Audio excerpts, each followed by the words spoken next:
한번 축복하며 인사합니다. 사랑합니다. 축복합니다.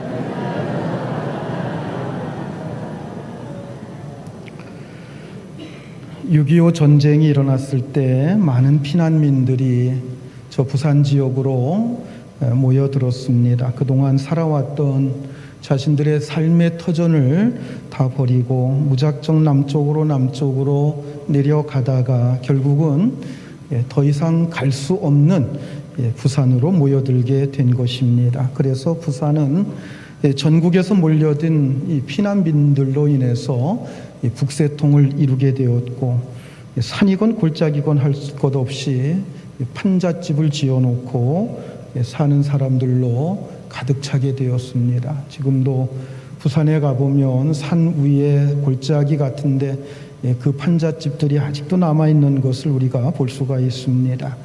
그리고 부산에 있던 교회들은 뜻하지 않은 부흥이 일어나게 됩니다.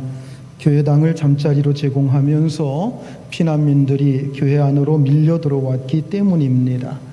거기에다가 미국을 비롯해서 서방 국가에서 구호 물자들이 도착하기 시작했는데, 교회가 구호 물자들을 배급해주는 창구 역할을 했습니다.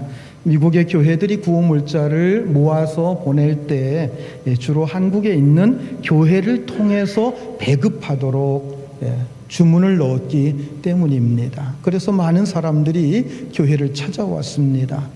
겉으로 보기에는 다 하나님을 참되게 믿는 것 같았고, 또 그들 중에는 주일 예배뿐만 아니라 새벽 기도까지 열심히 다니는 사람들도 많이 있었다고 합니다. 그렇게 해서 목사님에게 믿음 좋은 사람으로 인정을 받게 되면 옷가지 하나라도 더 얻을 수 있고 우유통 하나라도 더 얻을 수 있었기 때문입니다. 전쟁이 막바지에 이르자 구호 물품이 줄어들었고, 나중에는 교회에서 구호 물자를 나누어 주는 일도 중단하게 되었습니다.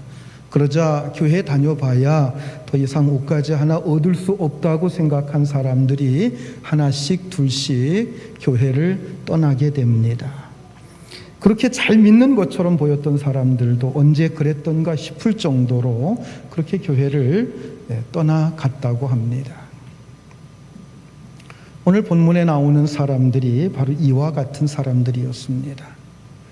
아침에 일찍 눈을 뜨자마자 그들은 어제 기적이 일어났던 그 현장으로 나가 봤습니다마는 예수님을 만날 수가 없었습니다. 그래서 그들은 디베레아에서 온 배들을 타고 가버나움까지 가서 예수님을 만나게 됩니다. 그리고 너무 반가운 나머지 랍비여 언제 여기 오셨습니까? 하고서 물었습니다. 자, 그런데 예수님께서는 이렇게 반가워하는 그 무리들의 마음 속에 무엇이 들어있는지, 그들이 지금 바라고 있는 것이 무엇인지 꿰뚫어 보고 계셨습니다.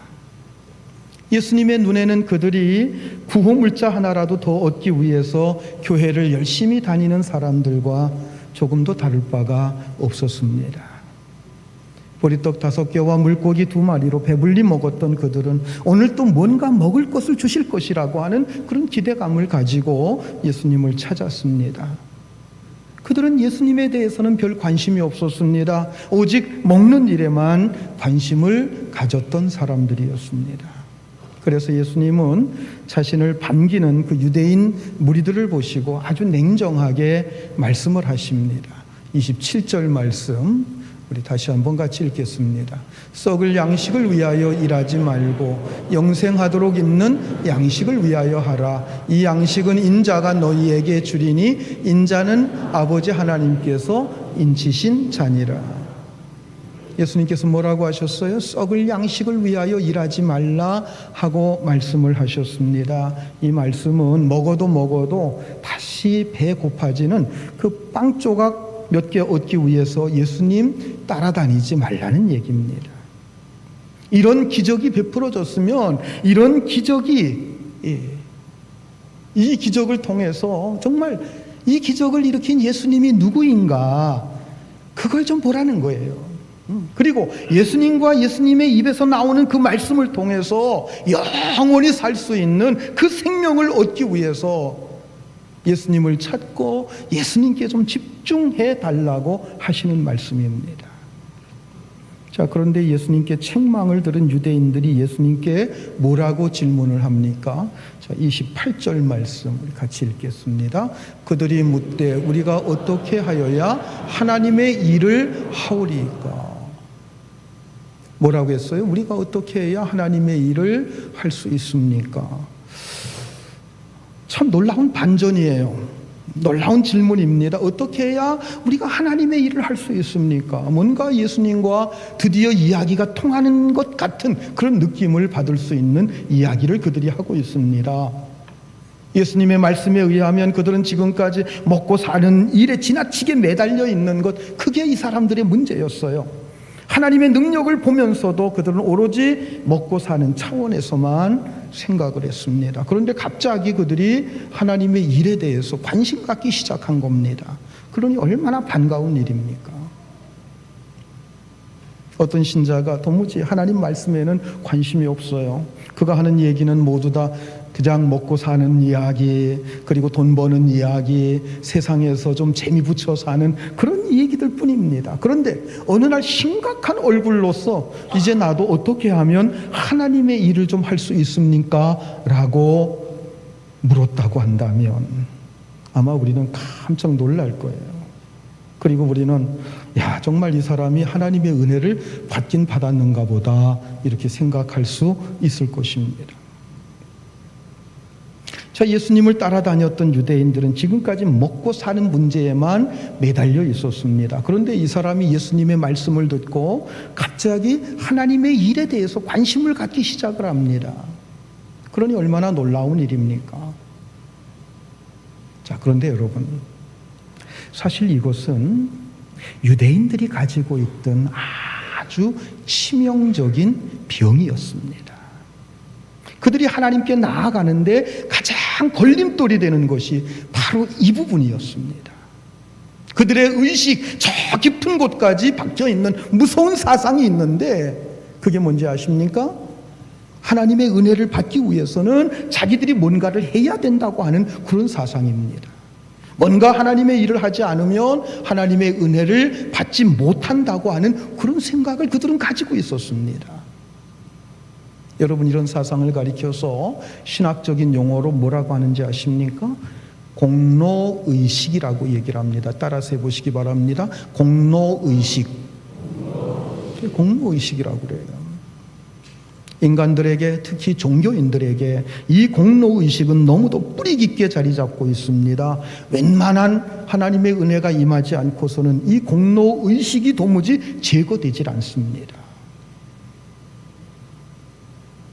예수 믿는 사람들 가운데 이 의식이 너무나도 크게 자리 잡고 있다는 것도 여러분 기억하시길 바랍니다. 여러분, 이 공로의식은 매우 다양한 모습으로 나타납니다. 가령 이런 것들이에요. 선한 일을 내가 하면, 착한 일을 하면 하나님을 만족시킬 수 있다고 하는 생각입니다. 그리고 인간이라고 하면 누구든지 얼마든지 선한 일을 할 수 있다고 생각하는 겁니다. 하나님을 볼 때 사람이 1대1로 상대할 수 있는 그런 존재로 보는 시각, 또 하나님과의 관계를 가질 때에도 뭔가 주고받는 거래적인 관계로 생각하는 그런 사상, 이런 것들이에요. 그게 뭐가 잘못된 것인가? 그거 맞는 얘기 아닌가? 아마 여러분들이 그런 생각들을 하시는 분들 상당히 있을 거예요. 그것은 뭐예요? 여러분들에게도 공로의식이 뿌리 박혀 있다고 하는 얘기입니다. 그래서 결론적으로 이 공로의식은 사람들이 구원을 받기 위해서는 뭔가를 해야 된다 하는 것이고 또 뭔가 할 수 있다고 하는 그런 생각을 가지는 겁니다. 그런데 여러분, 성경을 보면 하나님께서 사람들의 이 공로의식을 얼마나 싫어하시는지 알 수가 있습니다. 본래 인간은 하나님 앞에서 아무런 가치도 없는 존재입니다. 모두 다 구제불능의 죄인일 뿐이라고 하는 겁니다. 물론 인간이 선한 일을 할 수 있습니다. 또 선한 일을 해야 되죠. 믿는 사람이든 믿지 않는 사람이든 배운 사람이든 못 배운 사람이든 다 어느 정도 선한 일을 할 수 있습니다. 그것은 하나님께서 우리 인간들에게 주신 일반 은총에 속하는 일들입니다. 만약에 그런 선함이 없다고 한다면 인간 세상은 완전히 지옥이 되어버리고 말았을 것입니다. 자, 그런데 중요한 것은 내 눈에 선하다고 해서 하나님도 그것을 선하게 보실 것이라고 하는 그 생각은 정말 잘못된 생각입니다. 그리고 내가 선한 일을 했다고 해서 그 선행을 하나님께서 인정해 주실 것이라고 하는 생각, 이것도 여러분 잘못된 생각입니다. 내가 보기에 좋다고 하더라도 그것은 어디까지나 내 눈에 좋은 것이지 하나님께서도 좋게 봐주셔야 된다고 생각한다고 하면 여러분 그것은 굉장히 교만한 거예요. 그럼에도 불구하고 많은 사람들은 내가 선한 일을 하면 하나님도 선하게 볼 것이라고 생각을 하면서 뭔가 해보려고 합니다. 그래서 우리도 가끔 그런 질문을 하죠. 내가 하나님을 위해서 뭘 해야 됩니까? 그러나 여러분 그 질문은 굉장히 건방진 질문입니다. 유대인들은 하나님의 은혜도 거래관계로 생각을 했어요. 그래서 그들은 예수님께 우리가 해야 될 하나님의 일이 무엇이냐라고 묻고 있는 것입니다. 지금 우리에게 필요한 것은 먹고 살아야 될 떡이고 안정된 생활인데 그렇다고 한다면 당신이 원하는 것은 무엇입니까? 라고 묻는 거예요. 자기들은 하나님이 원하는 것을 할 테니까 하나님도 우리가 원하는 걸 좀 해달라고 하는 겁니다. 여러분 그들의 문제가 뭡니까? 거저 주시는 하나님의 은혜를 알지 못하는 거예요. 거저 주시는 하나님의 은혜를 모르는 겁니다. 이해하지 못하는 거예요. 그래서 자기들의 수고나 노력을 가지고 하나님의 은혜를 사려고 하는 것입니다. 사도행전 8장에 보면 빌립 집사가 사마리아 성에 가서 전도하는 장면이 나옵니다. 스데반 집사가 순교를 당한 이후에 예루살렘 교회에 큰 핍박이 일어났어요. 그래서 예루살렘 교회에 모여있던 사람들이 다 산지사방으로 흩어지게 됩니다. 그 중에 하나 빌립 집사가 저 사마리아 성으로 도망을 가게 되는데 그곳에 가서 복음을 전했더니 복음의 역사와 함께 놀라운 표적들이 나타난 거예요. 그래서 많은 사람들이 예수 믿고 그 능력에 힘입어서 이 사마리아 성에 큰 기쁨이 일어났다. 쉽게 얘기하면 사마리아 성이 빌립 집사의 전도로 말미암아서 큰 부흥이 일어난 겁니다. 자, 그때 그곳에 있던 시몬이라고 하는 마술사가 있었는데 빌립의 전도와 능력에 감동이 돼서 예수 믿기로 결심을 하고 세례까지 받습니다. 그리고 빌립의 제자가 되어서 빌립을 쫓아다니게 됩니다. 자, 사마리아 성에 큰 부흥이 일어났다고 하는 소식이 예루살렘 교회에 들려졌어요. 그래서 예루살렘 교회에서 베드로와 요한 사도가 그 사마리아 성에 가게 됩니다. 사도들이 거기 가서 사람들에게 안수를 하니까 사람들이 성령의 능력을 받는 거예요. 시몬이 그 모습을 보고서 충격을 받았어요. 안수하니까 막 사람들이 성령을 받는 거예요. 뭐 방언을 하고 뭐 그냥 능력을 힘입어서 기도하고 이런 모습들이 막 나타나는 거예요. 그 능력에 놀라서 자기가 가지고 있던 돈을 다 싸가지고 와서 베드로와 요한 앞에 내놓으면서 내가 이 돈을 줄 테니까 나에게도 안수에서 성령 받는 능력 받는 이 능력을 이 기술을 좀 나한테도 좀 가르쳐달라 하고 요청을 했습니다. 자, 사도행전 8장 18절로 20절까지 우리 같이 한번 읽어봅시다. 시몬이 사도들의 안수로 성령 받는 것을 보고 돈을 드려 이르되 이 권능을 내게도 주어 누구든지 내가 안수하는 사람은 성령을 받게 하여 주소서 하니 베드로가 이르되 내가 하나님의 선물을 돈 주고 살 줄로 생각하였으니 내 은과 내가 함께 망할지어다. 베드로가 뭐라고 그랬어요? 네가 하나님의 선물을, 하나님의 은혜를, 하나님의 은사를 돈을 주고 살 줄로 생각했으니 그 돈과 함께 네가 어떻게 된다고요? 망할지어다. 하나님의 은혜를 돈으로 사려고 하면 어떻게 된다고 그랬어요? 망한다는 거예요. 그런데 오늘날에도 이렇게 망할 사람들이 참 많습니다. 신앙을 하나의 거래로 생각하는 것은 정말 치명적인 병이 아닐 수가 없어요. 내가 뭔가 착한 일을 하고 전도도 많이 해야 내가 은혜 받을 수 있고 하나님께서 내 기도를 들으실 수 있다고 생각하는 것, 여러분, 이것이 바로 망할 생각이에요. 그런데 여러분, 그런 생각들 여러분 가지고 있잖아요. 그렇죠? 그 생각이 뭐라고요? 망할 생각이라고 하는 겁니다. 아무것도 한 것이 없이도 하나님 앞에서 은혜 받을 수 있다고 하는 이 엄청난 비밀을 유대인들은 알지 못한 거예요. 그 이유가 무엇입니까? 그들은 하나님의 은혜라고 하는 것을 너무도 자기들의 수준으로 그렇게 생각했기 때문입니다. 그들이 생각한 하나님의 은혜가 뭡니까? 그저 자기들에게 먹을 것을 주고 자기들의 생활을 보호해 주는 것, 그것을 하나님의 은혜라고 생각을 했어요. 그래서 그들은 하나님의 은혜를 자기들의 수고, 자기들의 노력과 얼마든지 바꿀 수 있는 것으로 생각을 했습니다. 자, 그런데 여러분, 은혜가 뭐예요? 자, 여러분 한번 생각해 봅시다. 은혜가 뭡니까? 뭐가 은혜입니까? 사형당할 사람을 살려주는 것, 이게 은혜입니다. 마땅히 죽을 수밖에 없는 죄인을 용서해주고 살려주는 것, 여러분, 이게 은혜예요. 다윗은 한순간의 정욕에 이끌려서 다른 사람의 아내를 범했습니다. 그리고 그 음행이 탄로 날까 봐서 그 남편을 전쟁터에 내보내고 죽게 만들었습니다. 그리고 그 아내를 자기가 대신 책임지겠다고 했어요. 겉으로 볼 때는 아무 문제가 없어요. 오히려 전쟁터에서 죽은 부하의 아내를 왕인 다윗이 책임지겠다고 하는 것, 이것은 왕으로서 정말 존경받을 그런 일이었어요.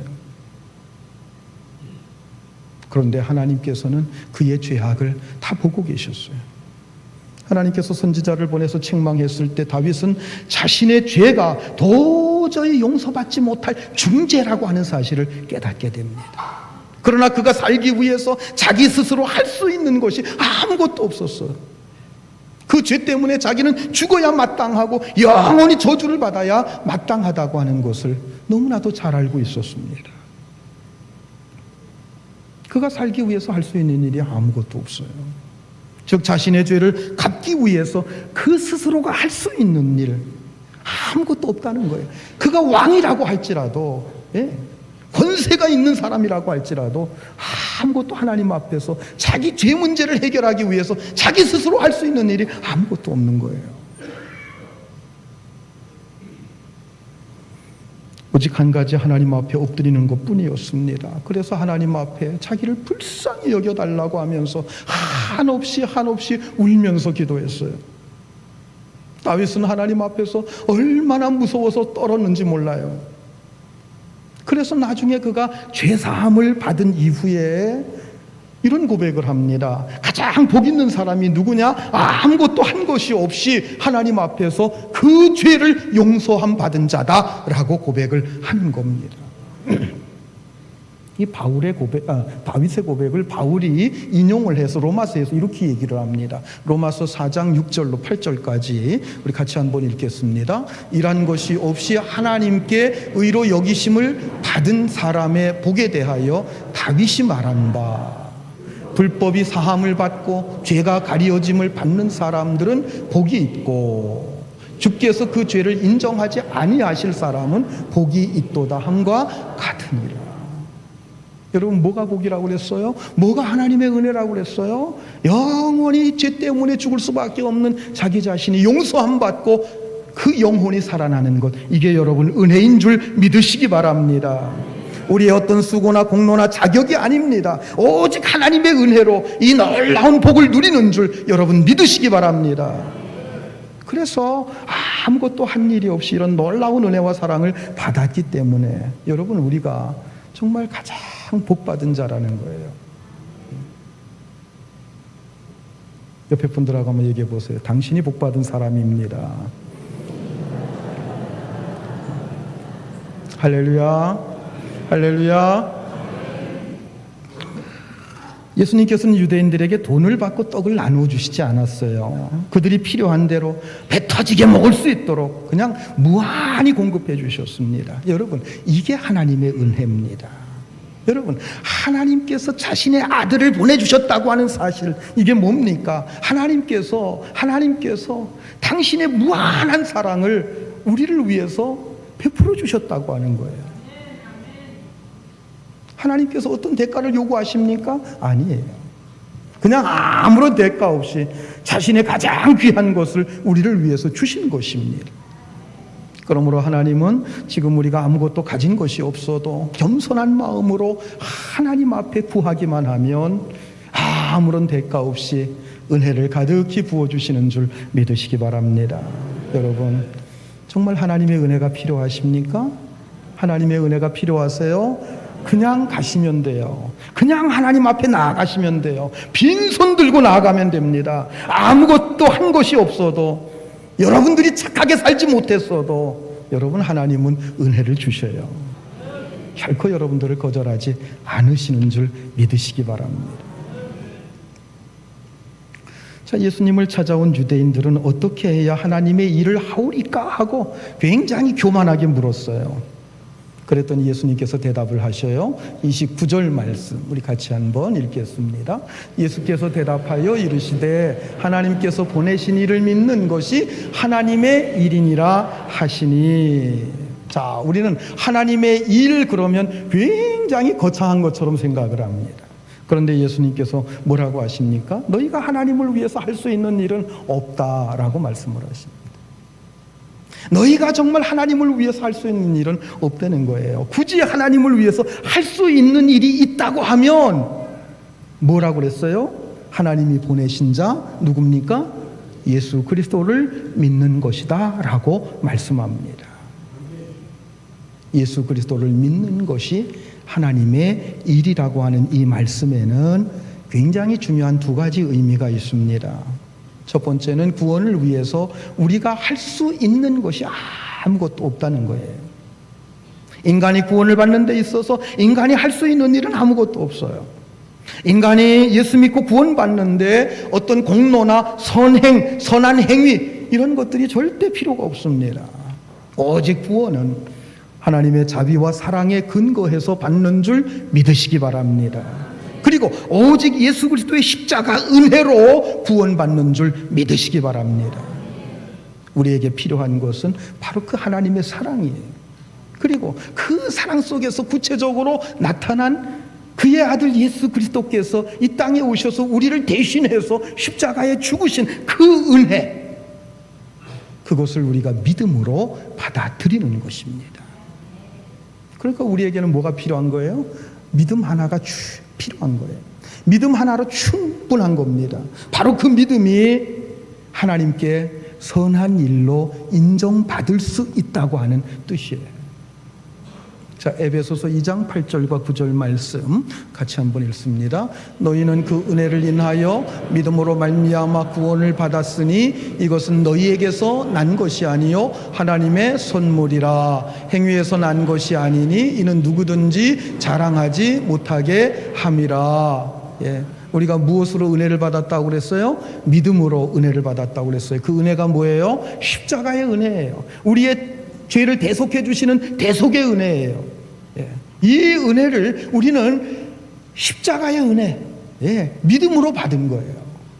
하나님의 선물이라고 그랬어요. 여러분, 선물이라고 하는 것은 내가 뭔가를 해줬기 때문에 그 사람이 나에게 주는 게 아니에요. 아무것도 한 것이 없는데 그 사람이 나에게 주는 것, 그게 선물이에요. 선물은 어떻게 해요? 받으면 되는 거예요. 받으면 되는 거예요. 여러분, 하나님의 은혜는 그냥 받아들이면 되는 거예요. 뭘로 받아들여요? 그냥 믿는 거예요. 믿음으로 받아들이는 거예요. 우리의 선행으로, 우리의 공로로, 우리의 어떤 노력으로 한 것이 아니기 때문에 누구든지 자랑하지 못하게 하려 합니다. 그렇게 말씀하고 있는 거예요. 구원을 위해서 우리가 하나님 앞에 할 수 있는 것은 아무것도 없고 할 필요도 없습니다. 오직 예수를 믿기만 하면 됩니다. 왜요? 내가 할 일, 내가 해야 될 일, 그것을 예수님께서 다 해주셨기 때문입니다. 하나님께서 인정할 수 있는 모든 선한 행위를 이미 예수님께서 다 해주셨어요. 우리는 할 수가 없어요. 예. 다윗이 범죄했을 때 자기가 그 죄에서 용서함 받기 위해서 자기가 할 수 있는 것은 아무것도 없어요. 오직 하나님 앞에 겸손히 엎드려서 하나님의 긍휼과 자비를 기다리는 것밖에 없습니다. 하나님이 요구하시는 죄에 대해서, 하나님이 요구하시는 죄악에 대한 모든 형벌, 예수님께서 십자가에서 우리를 대신해서 다 지불하셨어요. 음부에까지 내려가서 우리가 받아야 될 지옥의 고통까지도 다 받으신 거예요. 내가 해야 되겠다고 생각하는 무엇이 있었다고 한다면 여러분, 그것은 이미 예수님께서 다 하신 거예요. 그러니까 내가 해야 될 일은 아무것도 없어요. 만약 우리가 하나님의 사랑을 받기 위해서 뭔가를 해야 된다고 생각하면 그건 큰 착각이에요. 교만이에요. 우리는 이미 하나님의 사랑을 받는 사람들이 되었습니다. 할렐루야. 어떻게 되었습니까? 예수님께서 그 일을 다 해주셨기 때문입니다. 굳이 우리가 해야 될 일을 꼽는다고 하면 나를 대신해서 그 모든 것을 다 해주신 그 예수님만 꼭 붙잡으면 되는 거예요. 예수님만 꼭 붙잡으시기 바랍니다. 예수님만 꼭 붙잡는 것, 이게 믿음이에요. 또 한 가지, 믿음은 입으로만 주여 주여 하는 것이 아니라고 하는 겁니다. 믿음을 값싼 부적처럼 그냥 달고 다니는 사람들이 있어요. 믿는다는 말은 요란스럽게 하는데 믿는 사람으로서의 열매가 보이질 않습니다. 성경 공부는 많이 하는데 그 말씀대로 순종하는 모습이 나타나지 않아요. 교회에서는 여기저기 다 끼어가지고 늘 눈에 띄게 활동하는 것 같은데 가정에서나 직장에서나 예수 믿는 향기가 나지 않는 사람들이 있어요. 입에서는 말끝마다 주여 주여 하는 말을 달고 사는데 그저 말뿐이지 그 열매나 능력이 없는 사람들이 있어요. 자, 여러분 잘 들으세요. 믿음으로 구원을 얻기 때문에 구원을 위해서 우리가 할 수 있는 것은 아무것도 없다고 그랬어요. 그러나 여러분, 구원을 얻은 후에 그 믿음은 우리로 하여금 너무나도 엄청난 일을 하게 한다는 사실입니다. 즉, 구원을 얻을 때 믿음은 우리로 하여금 아무 일도 하지 못하게 만들지만 구원받은 다음에 이 믿음은 우리로 하여금 하나님 앞에 죽도록 충성하게 만든다는 것입니다. 데살로니가 교회를 보십시오. 그 교회 성도들의 믿음에 대한 소문이 온 사방에 퍼져나갔습니다. 데살로니가전서 1장 2절과 3절 같이 읽겠습니다. 우리가 너희 모두로 말미암아 항상 하나님께 감사하며 기도할 때에 너희를 기억함은 너희의 믿음의 역사와 사랑의 수고와 우리 주 예수 그리스도에 대한 소망의 인내를 우리 하나님 아버지 앞에서 끊임없이 기억함이니. 데살로니가 교인들이 예수 믿고 구원받은 그 기쁨에 충만해서 믿음으로 살게 됩니다. 그 믿음으로 살게 되니까 믿음의 그 역사들이 일어납니다. 여기 역사라고 하는 것은요, 믿음의 놀라운 일들이 나타나는 것을 의미하는 거예요. 예. 사랑의 수고가 있어요. 소망의 인내가 있어요. 그 소문들이 온 지역에 퍼져나갔습니다. 그래서 바울도 그 소문을 듣고서 하나님 앞에 기도할 때마다 너희들로 인해서, 너희들의 그 믿음으로 인해서 내가 하나님 앞에 감사한다 라고 그렇게 고백하고 있는 것입니다. 여러분, 구원받은 사람에게 믿음은 입으로만 주여 주여 하는 데 있는 게 아닙니다. 하나님의 사랑과 예수의 십자가 은혜를 우리가 진정으로 믿는다고 하면 이 믿음은 우리로 하여금 하나님 앞에 죽도록 충성하고 우리를 위해서 죽으신 주님께 온전히 헌신하도록 만든다는 것입니다.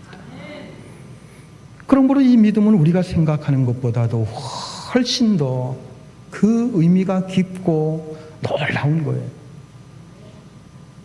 바로 이 믿음은 자신의 인간적인 욕망을 다 뿌리치고 정말 한평생 복음을 위해서 선교사로 나가게 하기도 하고 복음을 위해서 헌신하도록 만들기도 합니다.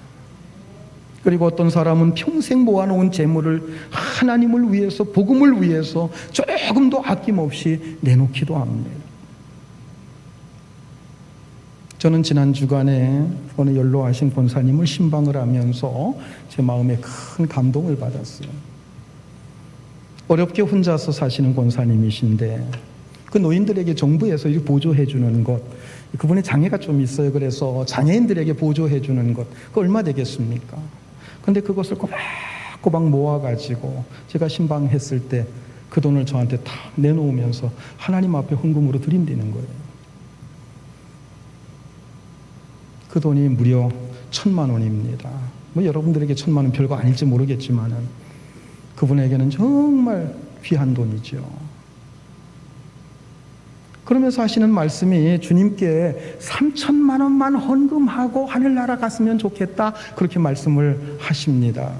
그분 연세가 80 조금 넘었는데 제가 그렇게 얘기를 했어요. 권사님, 10년에 1,000만 원씩 2번만 더 하고 하늘나라 가세요. 제가 생각해도 명언을 한 것 같아. 그렇죠? 예. 사랑하는 성도 여러분, 믿음은 입으로 주여 주여 하는 것 이상입니다. 하나님께서 기뻐하시는 일이라고 한다면 살아도 주를 위해서 살고 죽어도 주를 위해서 죽겠다는 그 정신을 가지고 자신의 삶을 온전히 하나님 앞에 바치는 거예요. 예수 믿고 교회를 열심히 다니는 이유가 여러분 혹시라도 여전히 떡을 위해서는 아닌지, 세상의 즐거움과 세상의 행복만을 위해서는 아닌지, 여러분 한번 냉정하게 여러분 자신을 돌아보세요. 영원한 생명 얻기를 여러분 사모하시기 바랍니다. 그러기 위해서 정말 예수 제대로 믿어야 돼요. 예수 바로 믿으시기 바랍니다. 우리의 구원을 위해서 행하신 예수 그리스도 십자가의 은혜를 여러분 바로 바라보시길 바랍니다.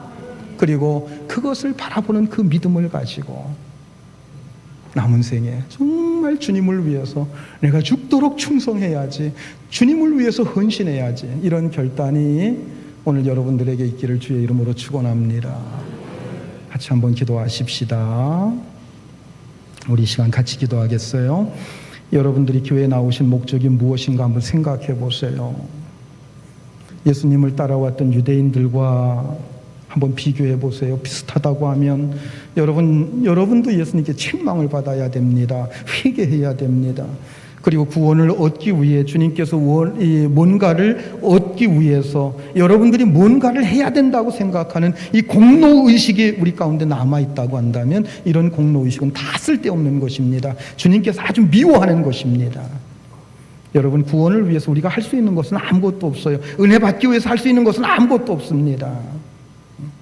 예수님께서 십자가에서 다 해주셨기 때문이에요. 이제는 우리가 구원받은 자로서 우리가 할 수 있는 것, 그것은 그 구원에 감사하고 기뻐서 우리를 위해서 모든 것을 내어주신 그 주님을 위해서 내가 죽도록 충성하고 헌신하는 겁니다. 여러분, 이러한 회개와 이러한 결단이 이 시간 있기를 바랍니다. 우리 같이 한번 이러한 말씀들을 생각하면서 같이 기도하는 시간 갖겠습니다. 은혜로우신 하나님 아버지 고맙습니다.